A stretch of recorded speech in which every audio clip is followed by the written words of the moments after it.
Hey everyone, I hope you're doing well. It's Doug. In today's video, we're going to be learning about the notes in Western music and also how to read them on a keyboard, which is completely tied together basically. And we're also going to learn about the sharps and flats and how that relates to everything. I'm just going to explain it to you. Alright, I just want to let you know that this is a part of a series called How to Sing on Pitch. This is episode 2, the third video. And yeah, if you want to learn how to sing on pitch, make sure to start from the start. But if you just want to learn about how to read the notes of the keyboard, you can continue watching. And yeah, you'll add this to your musical understanding. Let's get into it. Imagine that this is a part of a full-size keyboard. So obviously a keyboard and piano are much longer in real life. A full-size one, it would continue going towards the left-hand side and the right-hand side of this board. Just imagine that this is cut in the middle.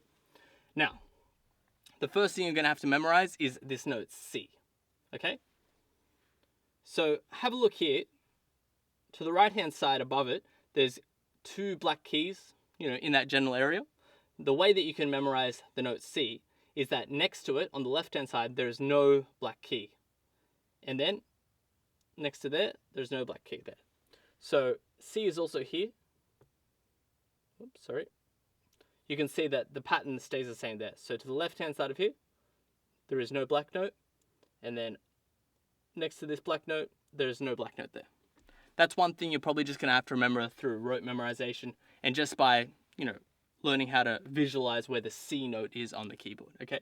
Then the notes which continue up actually go up in alphabetical order, but stop at G and then keep going. So I'll explain that in a second, but it goes like this. From the C, going to the right-hand side, you write C, D, E, F, G, A, B, okay? So where did I get those from? Like I said, it's just alphabetical order. So if you imagine A, B, C, D, E, F, G. So A, B, C, D, E, F, G. And then in music, there's no H. It just stops at G. So you go back to A. And then it continues. So if you have a look here, C, D, E, F. Okay. If these are confusing you, the extra notes on the side, just know that this is our focus. These 7 white keys here from C to B, and these notes are actually the same thing. They're just repetitions of that, okay? The reason why we choose the note C is because that's widely recognized as, we call it middle C, just, where most music is sort of constructed from. Not in terms of like the way it sounds, but just in written sheet music, everything is basically centered around this middle note. So that's why we teach it that way, from that middle note. The next step is understanding what the black keys are.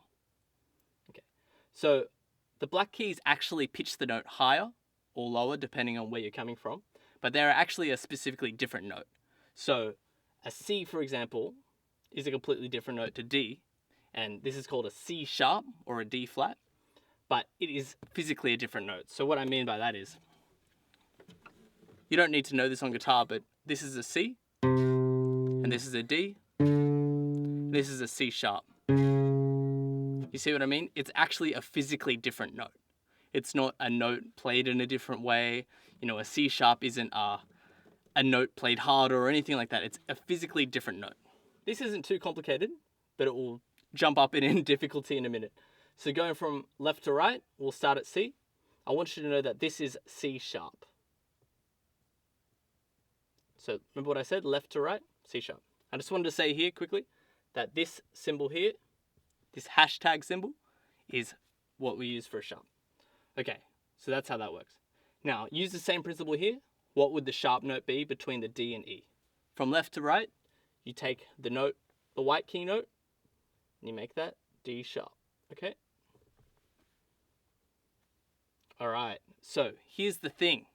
This is the tricky thing. There is no black key between E and F. Can you see that? Now, that means there's actually no such thing as an E sharp, okay? Anyway, moving on. F to G, what's in between that? F sharp, and so on and so forth. So G sharp, A sharp, and then you can see, like I said it before, it just repeats. Go to C, becomes C sharp. All right.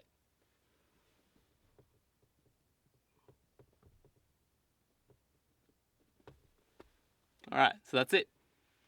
Now, I said this before, between E and F, there is no E sharp. And have a look here. Between B and C, there is also no B sharp. So just remember this.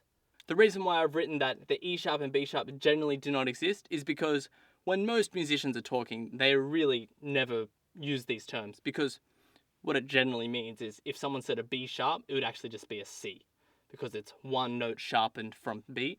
But you know what? For the basic music theory learner and the basic singer, it's not something you'll ever need to know. And it's something that I learned in like after 6 years of doing music theory or whatever, when I did that in high school. It was never really something that I use in everyday music, so don't even worry about that. Now let's jump into the flats.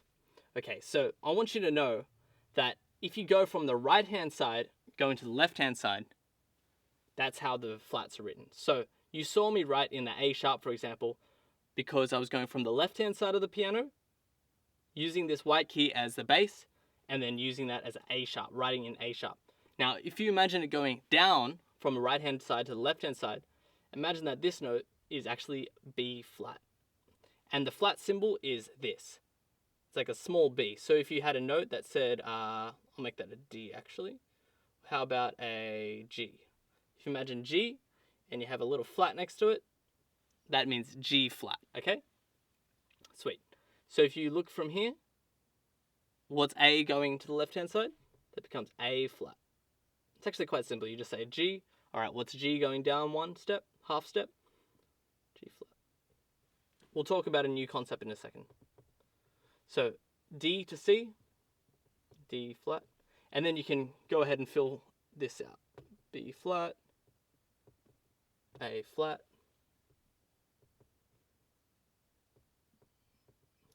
All right, great. So I just want to explain this for a second. We call these half steps. So if you're going to go from the C to the B, that's considered a half step. If you're going to move from B to the A sharp or B flat, remember it's the same note, that's considered a half step. Now, two halves obviously make a whole. So if you're going to move from the C to D, for example, we call that a whole step, okay? I'll put some text on the screen so you better understand that. So half step means moving between each key, including the white and black key, and then a full step equals moving between two of them. All right, cool. You're going to need to understand that just for future reference and when you're talking about this kind of stuff. All right, so I think I should just solidify this in your brain, the fact that this C sharp and D flat, or the D sharp and E flat, or the F sharp and G flat, they are the same notes, okay? They're the same notes. Just think about it like that.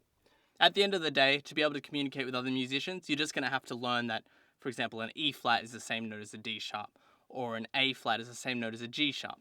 And even if you have a look at this app, the one that I told you to download in a previous pitch video, the one before this, you'll see that they don't call it a D sharp, they call it an E flat. And they don't call it a G flat, they call it an F sharp. So you're going to have to learn the difference between both and memorize them. And the same thing would happen if you're talking to a guitarist, for example, and he said, okay, play an A, now play an A sharp. You would need to know, oh, okay, that's one half step up. And then if he told you to play a G, and he told you to play G flat, you need to know, oh, okay, it's down one half step. By the way, if you didn't know, all of these notes in this order work the same for, say, a piano or a bass or guitar, just because of the way that the instruments have been created. For example, if you hit on the piano every single key, which we call a chromatic scale, so C, C sharp, D, D sharp, E, F, etc., it would sound like this.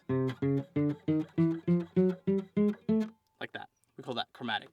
Now, that's the way they've specifically built the guitars, with the frets in certain positions so that it pitches like that. And yeah, this is the basis of most music creation, or all music creation.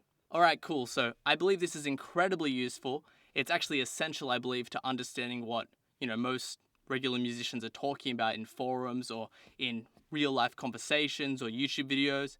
And I believe that it's incredibly important to learn this stuff as a vocalist, because it's just great to have the theoretical side in your brain as you're trying to learn to sing, because you're going to have a better understanding of how the scales are constructed, how the scales relate to your voice, how your voice and the melody that you're singing relates to the music. And I believe it's honestly essential to learn. So go ahead, and if you're having any trouble with this, just rewatch this video and post any questions you have in the comments. I'd be happy to answer them. And subscribe if you haven't already, like this video, and I'll see you in the next one, which is going to be on octaves, understanding what an A4 is and an A3, and also understanding what the keys are. Alright, cool. I'll see you in the next video. Bye.